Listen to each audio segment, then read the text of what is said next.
မိတ်ဆွေတို့ရေယနေ့ခေတ်ကမ္ဘာပေါ်မှာအကြီးဆုံးမွေအဖြစ် Anaconda မွေတွေကိုသတ်မှတ်ထားကြပါတယ်။ဒါပေမဲ့လွန်ခဲ့တဲ့နှစ်တန်းပေါင်း60လောက်ကအချိန်ကိုပြန်သွားကြည့်မယ်ဆိုရင်တော့ Anaconda ဆိုတာမူဟင်ကဘာလောက်ပဲရှိမဲ့အေယာမတရဝါကြီးတစ်ကောင်ရှိခဲ့ပူပါတယ်။သူကတော့ကမ္ဘာမြေပြင်ပေါ်မှာတွားသွားခဲ့ဘူးသမျှအကြီးမားဆုံးအကြမ်းတမ်းဆုံးနဲ့ထိပ်တန်းအမဲလိုက်တရဝါကြီးတိုက်တနုဘူဝါပဲဖြစ်ပါတယ်။ဒီမွေကြီးအကြောင်းကို2009ခုနှစ်လောက်မှာစတင်တည်ရှိခဲ့ကြတာပါ။တောင်အမေရိကတိုက်ကိုလံဘီယာနိုင်ငံက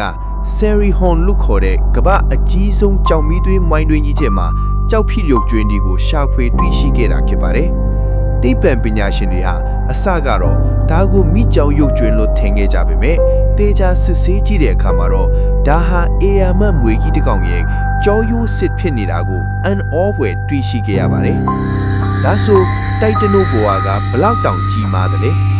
ခံမှန်းချက်တွေအရသူဟာအရှည်42ပေတနည်းအားဖြင့်12မီတာလောက်ရှိပြီးအလေးချိန်အားဖြင့်2500ပေါင်တနည်းအားဖြင့်တတန်ကျုံလေးပါတယ်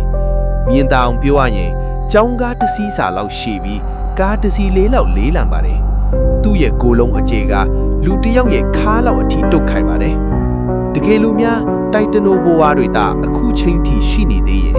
ကျွန်တော်တို့ရဲ့ဂေယစနကြီးဘလို့ဖြစ်သွားမလဲဆိုတာတွေးကြည့်ရင်တော့ကြက်တီးထဆရာပါပဲဗျာ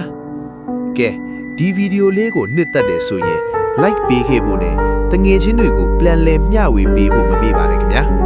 နောက်ထပ်စိတ်ဝင်စားစရာအကြောင်းအရာတွေကိုတင်ဆက်ပေးအောင်မှာမို့ channel ကို subscribe လုပ်ထားပေးကြပါဦးနော်